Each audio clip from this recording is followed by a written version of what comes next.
سلام الحمد لله مسهم دكير بسالو باصع بسالو شرر باصع بسالو دكي بسالو دكي يا اسمرا باصع ده حدهم وال تي حدا نقرات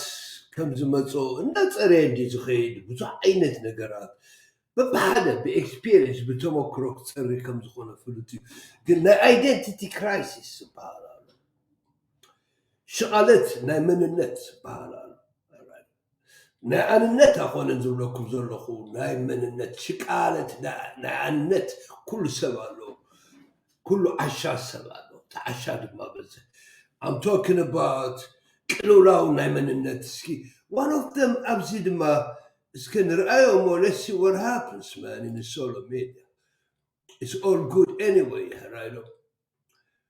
كله حرف كخوني بهالاي بتعكس تطرح كريول لنا نخلو نقرمان بتعكس تطرح كريول لنا I'm telling you سلازي اسكازيا مثلاني no maybe زي اتخون probably this one yeah let's share this one and let's go كان لنا كابو كحساي جزاء ودغنيات جزاء خوينو كاب تصلي حرامات حوزيني بديو دما كاب بيتي غدي سالو ودغيات سالو عدقرات كوينو كابزين كلتيام توليدو ود 10 عامت مسكونه كم تخلو سو انا ممرت مس اوكي سميعهم مش هجي ناي كندا مالتي ناي كندا بزنهلكم ده حال لوغيتا تارك انت ايدنتيتي كرايسيس نمنتاي قلولون يبلكا انت دا اب تግራይ تولد كونكا سلمتاي مو نيرترا تقدس اب ارترا تولد كاتخون كاموت ارتراونت تلكا دما ولا بدخا وي دما ابو بمولاد سلمتاي حنقو فاير كازي توسدو نمنتاي حنقو فاير زي وسدو تسبكي يسولكم زلو السوتا ازيك قلولا وشتي اتونا كم زلو فلوت يا رايدا مبار نابزي دما دحر متينا ابزي دما له حدا كاركتر انتاي كخون بزعبا إثيوبيا زتونا قداي كونن بزعبا هيمانوت زتونا قداي يلن قدايوم ناي جزا عيو جزايو نحدهم يرادادو نحنا خم إرتراويان سلام فقر كوردولهم طرحنا ندلي زخوني وسابسي زنبري لومي تسأل امتيو ناي دحال اسمعكم من تدمسي اسمعكم من يجن تريون لكم زود زي كم سرعة تأشمو بانديرا كيرولو أخواني بانديرا كيرولو دحر أبزد مع أباي تقراي بلا تريون له ذكر يرجعكم له أباي تقراي دما بلا له زود زي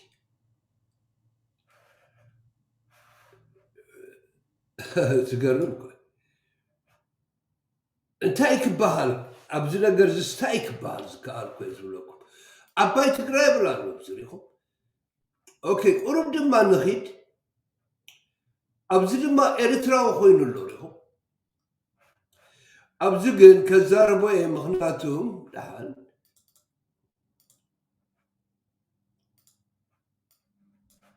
أوكي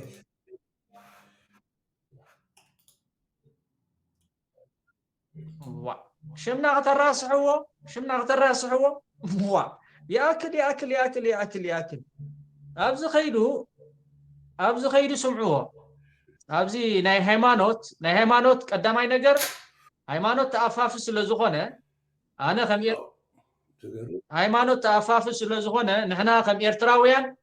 إذن إثيوبيا زلو هيمانوت سلام فقر مرددا يوردولهم دامبر مس حاده صقعي نخون مس قال صقعي نخون إذا كن رأيو ناي حوحات تلوخو تلايخو انتا يقبرالو رأيو سفا باساويروسنا أبا يوستاتيوس أبا زرابروك ሶስት ሊቀ ጳጳስ ሆኖ ጳጳስ መሾም ስራቸው ነው፣ የሐዋርያ ስራ ነው። ባይሾሙ እንጠላቸው ነበር። አንድ ሐዋርያ አንድ ጳጳስ ብዙ ጊዜ ኤርትራዊ የሉ ብዙ ነገር ዝገበረ ይዞልስ በጣም ብዙ ነገር ዝገበረ ጵጵስና የሚሰጠው ለምንድን ነው ከተባል እንዲሾም ነው። ህፃናት እንዲያጠም የሞቱ ፍትሃ እጂ ድማ ክርስቲያን ኮይኑ መጽኢሉ ባንዲራ ድማ ናይ ኦሮሞ እንዲያደርግ ይሄ ነው ስራቸው። ስለዚህ ለኢትዮጵያ ጳጳሶች ለተሾሙ ጥቁር መልበስ የለብንም። ጥቁር ተወና ይኮነን ብዛዕባ ኢትዮጵያ ዝእትወና ጉዳይ ይኮነን ብዛዕባ ሃይማኖት ዝእትወና ጉዳይ የለን ጉዳዮም ናይ ገዛ ዕዮ ገዛ እዩ ነንሕዶም ይራዳዱ ንሕና ከም ኤርትራውያን ሰላምን ፍቅርን ከውርደሎም ጥራሕና እንደሊ ዝኾነ ኤርትራዊ ኣብዚ ከኣቱ ኣይረኣኽዎን እዞም ኣኽላባት ናይ ሕወሓት ብሽም ኤርትራውያን ትሽቁጡ ግን ኣብዚ ጉዳይ እዚ ክጫማሉ ቁሪና ስለዚ ንስኻ እውን ኤርትራዊ ኣይኮንካን ተልእኾ ናይ ሕወሓት ተዋሂብካ ኣጀንዳ ምስ ኦሮሞ ኮይንካስ ንኸተብል ማለት እዩ እዚ ተልእኾይ ኣጀንዳይ ንኸይ ጥራሕ ሕጂ እዚ ስምዕዎሞ ኣብቶም ኢትዮጵያን ስከይዱ ድማ እንታይ ገብር ከም ዘሎ ረኣይዎም ብጫ ፕሊዝ ስምዑና ነዚ ነገር እዚ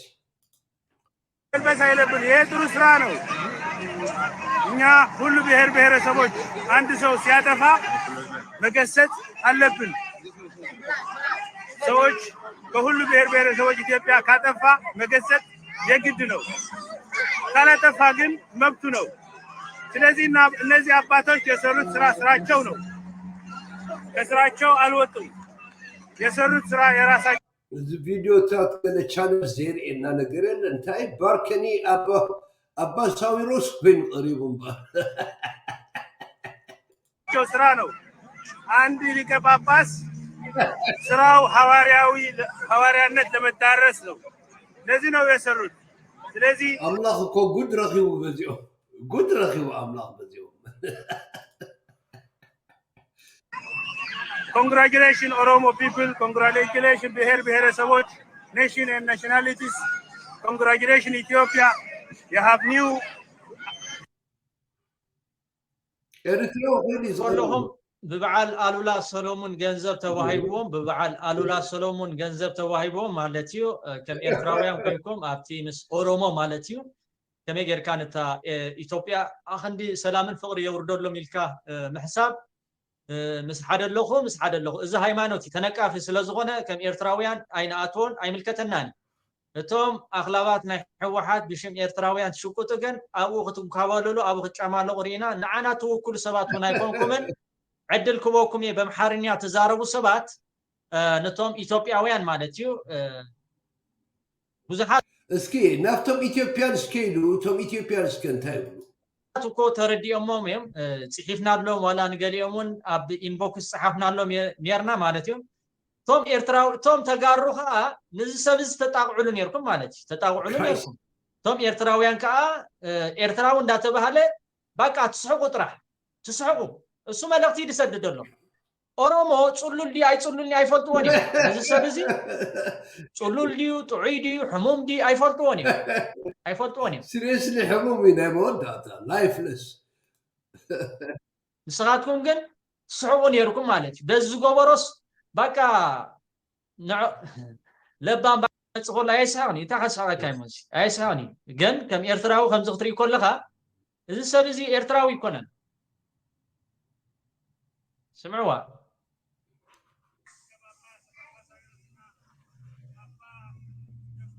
በጣም የሚገርም ይሄ እንደምትመለከቱት ይሄ ሰውዬ ኤርትራዊ ነው በደንብ ማቃው ነው የሚገርማችሁ ጿሚ ቆራቢ የሆነ ኤርትራዊ ነው አረ በእናትሽ ኤርትራዊ አይደለም እሱን እኮ ንገሩልኝ እያሉ ነው ኤርትራዊ አይደለም እልም ያለ ወያኔ ነው እልም ያለ ወያኔ በትውልድም ወያኔ ነው ኤርትራ ውስጥ ያደገ ምክንያቱም እንዲህ አይነት ኤርትራዊ የለም የኔ ቆንጆ በደንብ ነው ማቃው እኔ ሱቅ የከፈትኩ ጊዜ ሱቅ ይመጣል እቤቴ መጥቶ ረዳይ ሰርቅሽ ተጠንቀቂ መትለፍ እንዳያረግሽ ተጠንቀቂ የኔ ቆንጆ ሱቅ ውስጥ ማ ከገባ ቤትሽ ውስጥ ከገባ ደግሞ አደራ ይሄ ወላጫ ብዙ ነገር የሚያደርግ ሰው ትምህርት ላስተምር ክርስትና እንደዚህ ላርክ ትምህርት ማንን ነው የሚያስተምረው ይሄ ወላጫ አለም ያለ ወላጫ ትምህርት ላስተምር ደግሞ ሃይማኖት ይላል ደበኛ እልም ያለ ወያኔ ነው ጸሎት ላርግልሽ ምናምን የሚል አንቺን ጸሎት ላርግ ነገር ፈልጎ ነው የኔ ቆንጆ አምኜው ቤተክርስቲያን ሁሉ ስቅለትን አብሬው ማርያም ሄድኩኝ። በጣም ሃይማኖቴን አውቃለሁ፣ ጾማለሁ፣ ጸልያለሁ፣ ዳዊት ደግማለሁ የሚል ሰው ነው እንግዲህ መጥቶ የኛን ቤተክርስቲያን ለንደን ሀገር ያደረግነው። የሰውዬ ዳዊት ደጋሚ ትቀልጃለች። እንዴት ያለው ስላታ መስሎሻል? ሶሪ በመሳቄ ይቅርታ አድርጌ። መጥቶ ሲበጠብጥ ሰው የኦሮሞ ባንዲራ ሲያዘ ኦሮሞ መስሎናል። ግን ፎቶግራፉ ሲታይና አሁን ቼክ አደርገዋለሁ ኤርትራዊ። ኧረ በፍጹም ኤርትራዊ አይደለም። እኔ ቆንጆ ኦሮሞ ባንዲራ አርጎ ኦሮሞ መስሎ መጥቷል። እልም ያለ ወያኔ ነው ስልሽ፣ እልም ያለ ወያኔ። ሁሉም ኤሪትሪያኖች ያውቁታል። ኦኬ እናንተ ጋር ደግሞ አሁን ደግሞ ኤሪትራዊ ሆኖ ቁጭ አለ። እሺ ለኤርትራውያኖች ራሱ ያስቸገረ ስንት መስዋዕትነት ከፍለው የኤርትራን ነፃነት ያገኙ። በማስቸገር ብቻ አይደለም ሰውየው ይመነትፋል ስልሽ፣ ተጠንቀቁ አደራችሁን። ስራ የለውም፣ መስራት አይፈልግም። ስራ አይደለም መትለፍ የብል የዝብራ ተጠንቀቁ እኮ ነው የምልሻለሁ። ስራ የለውም፣ ያጭበረበረ የሚኖር ነው። ኦኬ አንዳንድ ቪዲዮዎች ምናምን ሰርቶ ይውላችሁ እያለ ተጠንቀቁ። ካሁን በኋላ ኢትዮጵያንስ እንዲህ አይነት ኤሪትራዊ ሞላጫ ኤሪትራዊ የለም ነው የምልሻለሁ። ኤርትራ አልተገነጠለችም፣ አንድ ኢትዮጵያ ናት፣ አልተገነጠለም፣ ባንዲራም የላትም ብሎ የሚያምን ነው። እንደዛ የሚል ኤሪትራዊ የለም እኮ ነው የምልሻለሁ። በፍጹም እልም ያለ ጭልሌ ነው። ኦኬ ጭልሌ ቁጭ በሉ። ኤርትራ ነፃነት ያገኘች ነች አላገኘችም ምናምንም ያደርግ ነገር የለም። ታውቁታላችሁ ሀገር እንደሆነች። ይህ ሞላጫ ግን ባንዲራ የላትም አገር የላትም። ታዲያ ምን ይጠበስ እኮ ነው የምለው ያለሁት። ምን ይጠበስ? ኢሳያስ አፈወርቅን የሚቃወምና ከትግሬዎች ጋር ነው ሁሉ ጊዜ የሚቆመው፣ ግን ኤርትራዊ ነው። ለኤርትራኖች ኢሳያስ አፈወርቂ እነሱን ያደረጋቸው አታውቂው? ቆልፏቸዋል እኮ ልክ እንደ እስረኛ ቆልፎ ነው ምናምን። ሁሉም ነገር ጨርሶ ሀገር የተመለሰ እንዴት አድርጎ ነው እሱ ትግራይ የሚሆነው? የሚገርም ነው። የሚያስቸገረ የትግራይን ትግል የሚደግፍ የትግራይ መደገፉ አይደለም ችግሩ፣ ይደግፋቸው። ግን በኦሮሞን ባንዲራ ይዞ ለምን የኤርትራን ባንዲራ ይዞ አይመጣም? የትግራይ ባንዲራ ይዞ ወይ የኦሮሞ ባንዲራ ይዞ የወያኔ ጋር ኦኬ ደጋፊ የሆነ ኤርትራዊ የለም እኮ ነው የምልሽ ያለው። ያጭበረበረ ነው። ኤሪትሪያኖች ፊት መናገር አይችልም። ስለዚህ የወያኔ ደጋፊ ኤሪትራዊ የሚሆን ነገር አይደለም። ኢሳያስ አፈወርቂ ደግሞ እንደምታውቀው እነሱን ቆርጥጦ ምናምን ያስቀመጣቸው ሰው ነው። እስኪ ጨርሽ ብቻ። ኦኬ አብጂታት ዝገድፎ ናታ እዚ ትወዲ እዚ እቲ ጉዳይ ዘሎ ግን ኣብዚ ንዓይ ኣሻቒሉኒ ዘሎ ንምንታይ እዮም ብዓድመን እዮም እዚኦም ሕራይዶ እንታይ ሽሙ ዝገብሩ ሽማት ኣሎ ትሪእዎ ኣለኹም እዚ ሊስት እዚ እንተሪኢኹሞ እዚ ሊስት ሕራይዶ ኣብዚ ሓደ ሊስት ኣሎ ክሪአኩም እየ ደቂረ ኦኬ ነዚ ኣሸር ከግብረኩም እየ ኣብዚ ትሪእዎ ኣለኹም እዚ ሊስት እዚ ሕራይዶ ሕጂ ሽም ከንበልና እዩ ሰሎሞን እዞም ትግራይ ዝበሃሉ ምስ ነገር እንታይ ዓለይቶም ንዝበሃል ነገር እዩ በኣል ኣነ ክነግረኩም ዶ እቲ ታክቲኮም መጀመርያ ነቲ ወዲ ከበሳ ከጥቅዕዎ እዩ ንዑ ክፈላልይዎ እዩ እቶም ወየንቲ ባርታ እዩ 50 ካሚቲ ኤርትራዊ ትግርኛ ዝዛረብ እዩ 50 ካሚቲ ድማ ኦኬ እንታይ ሽሙ ዝዛረብ እዩ 50 ካሚቲ ትግርኛ ዝዛረብ እዩ ዳርጋ ከምኡ ንኸውን ቁሩብ ንበልፅ ንኸውን ግን ኣትሊስት 50 ካሚቲ ክርስቲያን ኢና 51 ካሚቲ ቢልና ክርስቲያን ኢና 49 ኣቢሎም ድማ ኣስላም እዮም እቶም ናትና እየ ዝብለኩም ሕጂ 50 ብ50 እንድሕሪና ኢልኩሞ ኣብቲ ትግርኛ ዝዛረብ ወዲ ከበሳ ጀበርቲ ዝበሃል ኣሎ 8 ካሚቲ ጀበርቲ ዝበሃል ሓውና ኣስላማ እዩ ስለዚ ንዕኦም ገዲፍካ እምበኣር 50 ካሚቲ ናይ ኤርትራ ህዝቢ ኤርትራዊ ራይዶ ክርስቲያኒ ተተባህለ ካብዚ ድማ ገሌና ዝተዳቐልና ኢና ምስ ተጋሩ ፍሉጥ እዩ ወላ ሓንቲ ፀገም የብሉ ንሱ ክቕፅል እዩ ድማ ብደረጅ ዝተዳቐልና ኢና ሕጂ እዚኦም ኤርትራውያን ክኾኑ ይኽእሉ እዮም ትግራዋት ድማ ክኾኑ ይኽእሉ እዮም ትግራዋት ክኾኑ ግን ኢትዮጵያውያን እዮም ክኾኑ ዝግብኦም ኢትዮጵያውያን እዮም ተጋሩ ግን ላንጋ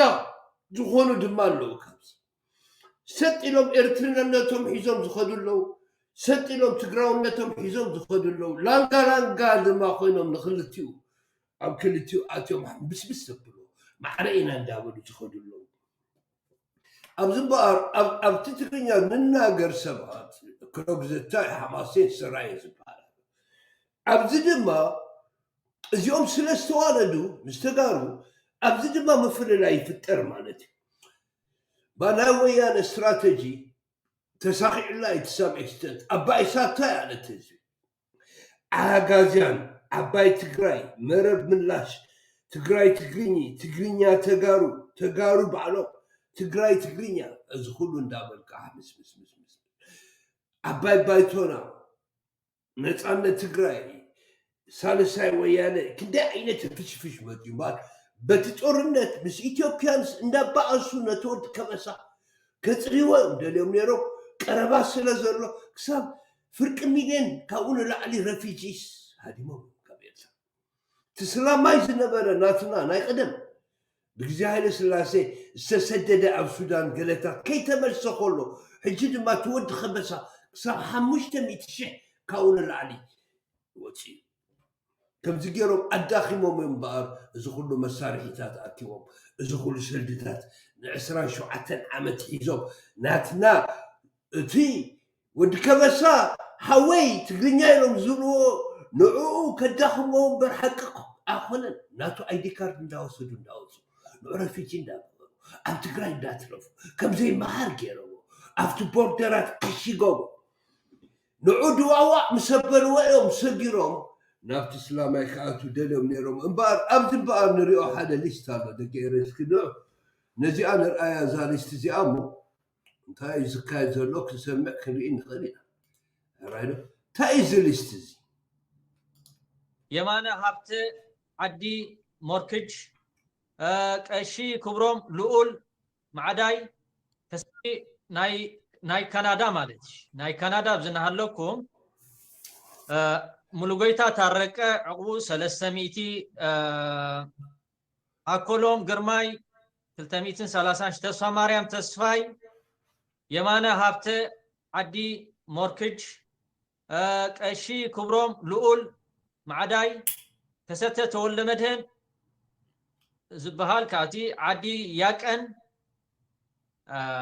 ዮሐንስ ገብረሃና እዚ ኩሉ ሕጂ ዳታ ተተሓይዙሎ ፀገም የለን ንጉስ ተፈራ ዓዲ ዓረብ በሃል ኣሎ ተመዝገን ካሓሳይ ዓዲ በሓይላይ ናለኩም ናይ ኣሜሪካ ተመዝገን ካሓሳይ ናይ ኩላትኩም ኣለኒ ፀገም የለን ናይ ኩላትኩም ከም ሰነድ ተተሓይዙ ስለ ዘሎ ንሕወሓት ገንዘብ ሰደድኩም ኢኹም እዚኦም ዞም ሳምሶን መድሃኔ ዓዲ ያቀን ሃብቶም ፍሳሐየ ዓዲ ያቀን ብርሃነ ላይነ ዓዲ ያቀን ገብረ ስላሴ ገብረ እግዚአብሔር ዓዲ ያቀን መድሃኔ ቀሺ ዮሴፍ ዓዲ ልብሱ ፍሳሐ ዓርኩ ዓዲ ሓውያ በረኸት ክፍለ ዓዲ ልብሱ ዓብሎሎም ተወልደ ዓዲ ልብሱ ዳንኤል አስመሮም ሸኻ እያሙ ገነት ብርሃነ ዓዲ ሰረውታይ ሰረውት ዳንኤል ሃይለስ ኦኬ ሚካኤል ደባስ ደበሳይ ዓዲ ሓርዋ ደበሳይ ኢሳያስ ዓዲ ሳምራይ ዳንኤል ምስግና ዓዲ ጎዲ ሓፍትና ኦኬ ሽወደን ከ ኣለኹም ናሉት ሽወደን ከ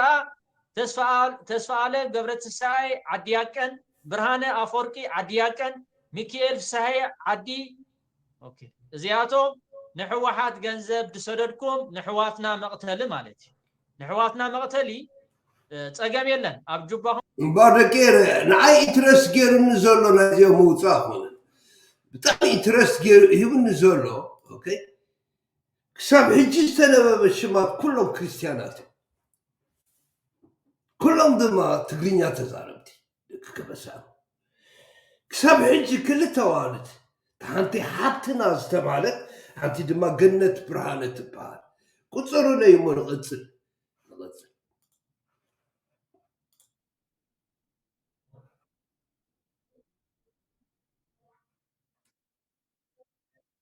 أسرات جبريل يوحنس نهلكم دبساي سمرة عدي مركج عقبيت نرأيو عدي لبسو حدش يمانة عدي حروا زغل سعارة محاري عدي مندفرة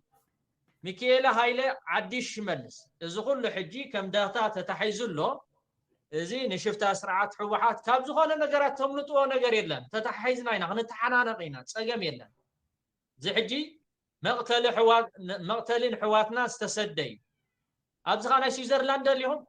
رؤسهم قبر سلاسي عدي أرجزان 250 سولومون محرت أب عدي قودي هايلة تادسة عدي أرجزان سمرة ولا جرجس عدي مركوج يوسف منقستو عدي قودي قرماي في السهاية عدي حلوات تخلويني ماجرى عدي غاز أوكي كاتس قرم هجي تزحزنك مالت تزحزنك بجاهم تدليهم غنزبكم هاكو تدليهم هيوتكم هاو تقارو جن مسانا بشم زخونة إرتراوي مسانا بده حجي كوبو بشمنا آيت شوكتو سلمنتاي تمزغن كحساي أبزناي بشم سراي بشم عدتات آيتو كلونيهم جن بتمتصويعهم كتصوعكم دا أمبر نسخاتكم كلاتكم من دحردا تتصاري زني إيميغريشن إيرترا تسديدو خصاري إيميغريشن إيرترا تسديدو خصاري صقم يبولون منيو انتايو مسددي نحواتنا مقتلي أسمرا خدبدو كلها تطاقع زنبركم كلاتكم نهالكم ገንዘብ አዋጪهم ንሕወሓት ሰዱ ዝነበርኩም ሰባት ስለዚህ ፀገም የብሉን ግን ንተመዝገን ንሳኹም አኪብኩም ሕጂ ተመዝገን ኤርትራዊ ዲ ዋላ ትግራዋይ ከከም ነይርዎ ዶ ብዓይኒ ሓቅ ሕጂ ንትምህርቲ ኾነኩም ያነ በዚኦም ተጫናኒቕ አይፈልግኒ እንታይ ይብለኩም ክንዲዚ ኣርኤዮም አይፈልግኒ ይብለኩም ኣለኹ እቲ ኣብ ኤርትራ ዘሎ እንስሳ እሱ ይኸብር ማለት እዩ ንሕወሓት ዘገልግል ንሕወሓት ገንዘብ ዝህብ እቲ ኣብ ኤርትራ ዘሎ እንስሳ ንዓይ እሱ ይኸብረኒ ስለዚ ተጨኒቆሎም ወይ ከዓ ሓሲቦሎም ገለ ከይኮነኩም መምሃሩ ከኾነኩም የማንኩምን ጎንኹምን ኣጽንዑ ምስ ቀታሊኹም ወይ ከዓ ምስ ሓራዲኹም ማይ ኣይትስተዩ ወይ ኣይትብልዑ እዚ ሰብ እዚ ኤርትራዊ ዲ ኣይኮነን ተመስገን ካሕሳይ ሰሚዕኹም ወይ ኣነ ኮንኩም ሰሚዕኹም ወይ እንታይ ክብለኩም ፀኒ ተመስገን ካሕሳይስ ክእከብ ግቦኦ ዲ ግደፎ ሞቲ ብኣውራጃ ዲ ዋላ ገለሞ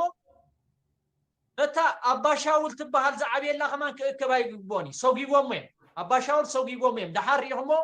ነስመራ ክፀርፍ ጀሚሩ ማለት ኣባሻውል ሰጊቦም እዮም ኣባሻውል ሰጊቦሞ ነስመራ ክፀርፍ ጀሚሩ ሽዑ ህዝቢ ስመራ ዶ ከባቢ ስመራ እንዳበለ ክፀርፍ ጀሚሩ ሽዑ ማለት እዚ ሰብ እዚ ቦታ ኣለዎ ዲ ኣብ ኤርትራ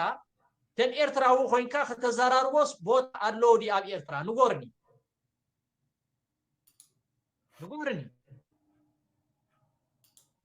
ግን እቶም ኩላትኩም ተኣኪብኩም ዝነበርኩም ኣብ ምልክት ሕቶ እዩ ኩሉ ትዳታ ኩሉ ትሰነት ስለ ዘሎ ፀገም ዘለዎ ይኮነን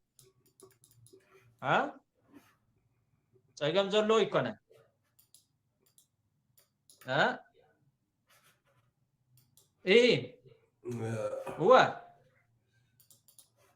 ካብቲ ዝሕዝነካ በዓል ስኻትኩም ይኹም ነቲ ህዝቢ ኤርትራ እምበር በዓል እዚኣቶም ዓቕሚ ስለ ዘለዎም ወይ ከዓ ስለ ዝገብሩ ወይ ስለ ዘይገብሩ ይኮነን እስከ ስምዕዎ በዚ ኸማን ክትፈርድዎ ይግባእ ነይሩ ማለት እዩ በዚስ ክትፈርድዎ ይግባእ ነይሩ እዚ እውን ከም ሰነት ተተሓሒዙ ኣሎ ፀገም የለን ኩሉ ናብ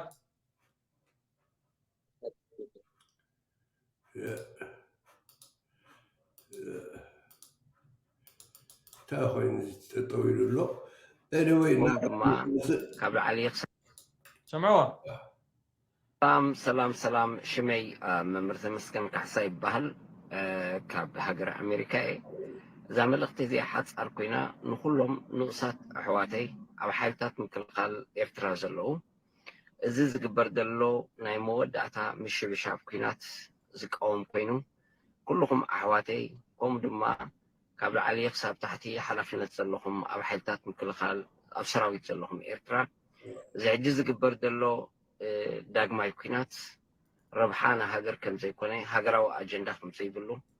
ዝኾነ ይኹን ከዓ ረብሓ ከም ዘይረከቦ ፈሊጥኩም ነፍስኩም ከዘድሕኑ ይፅዋዕ ኣሎ ክቡራት ኤርትራውያን እዚ ሳሳይ ወረዶ ዝበልዐ ኩነታት ፅባሕ ንጎውን ብኩናት ዝፍታሕ ዘይኮነ ውዒሉ ሓሪሩ ኣብ ጣውላ ዝፍታሕ ስለ ዝኾነ ነዚ ሕጂ ትገብርዎ ዘለኹም ግን ንወዲ 80 ዓመት ከተድሕኑ ክትብሉ ደቂ 18 ዓመት ብኣሊፍ ክትጠፍኡ ኣይግባኣኩምን እዩ ሰምዑ ኣለኹም ፅቡቅ ከምዚ ዓይነት ሰብ እዩ ትሪእዎ ኣለኹም ሓደ ነገር ክነግረኩም ኣብ ሂወተይ ፈታኒ ዝኾነ ሰዓት ዘሕለፍክዋ ኣሕዋተይ መፅኦም ኣንስቲ ኣሕዋተይ ልዕሊ ኩሉ የደንግፅ ኣለና እዩ ምክንያቱም ኣሕዋተይ ብስጋ ኣሕዋተይ እዮም ተናንስቶም ግን ግዳየን ኮይነን እዚ ዳ ሓሙት ክደ ይኮነን እሞ ሰብኣይክስ ካብ ትግራይ ይውለድ እዩ ማለት እዚ ስምዒት ስለ ዘሎ ንዕአን ኣሳቂየን እዩ ኩሉ ግዜ ኢኻ የቕረይታ ዳሓተን ስለዚ እወ دمي أنا تايك بلك هذا اللي مسير كبل هذا ودا أموزيا حد لا بيكلكي دم أمود أتاس أمس أبى بأتي من حد ما عندي وي نابرا خافتم وي فيسبوك فتحتي فيسبوك عند حريم كاس يفوكس سيزن هذا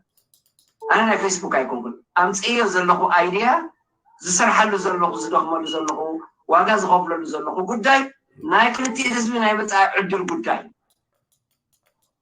أجي إذا مرج أمس كربني أمود أتعقلي تصيبني زقوم رجعني غني دايجي نجزاي تمليسه عملك أسيا كيله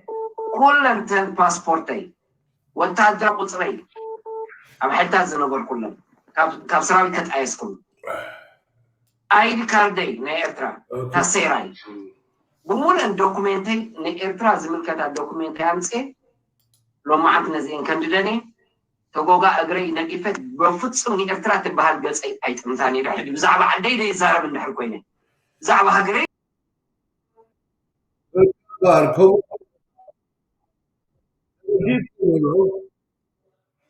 أبزوان زي كل بروبلم أقواني في النيروزي أبزستيميات سجملن بحاتي رجنتاي زولكم زولخو زيركا كسامو داتا سميكم الله أبزخلو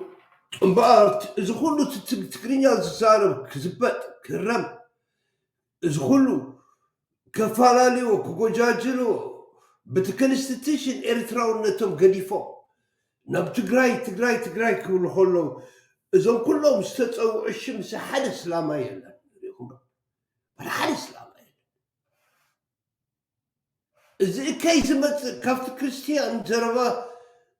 تقنيا زارب طرح ود كبسة طرح ولا حدا ود جبرتي ولا حدا ود باركة ولا حدا ود سمها حدا ود عفار حدا ود بلد حدا ود كنامة حدا ود نارة حدا ود حدارب ود راشاي دادو ساود وتقلدو تقنيا